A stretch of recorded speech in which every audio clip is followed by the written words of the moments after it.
This is not a recipe tutorial. This is a kitchen experiment. Hello, love.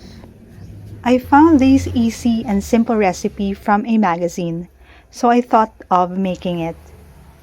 We start with cooking our spare ribs in boiling water, seasoned with salt and pepper.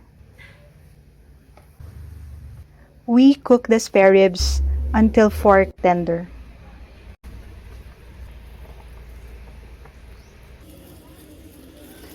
Meanwhile, we prepare the salted egg batter, starting with yolks from 5 salted eggs. We add flour, cornstarch, sugar, and baking powder. Then we add evaporated milk and mix all ingredients. Lastly, we add melted butter and season the mixture with salt and pepper.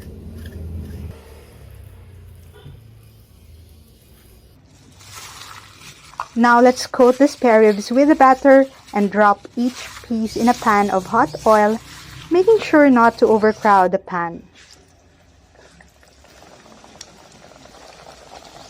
Once they're golden brown, we take it out and we remove excess oil with kitchen towel. For some extra kick, I serve this with sliced chilies. Kaunta! And remember,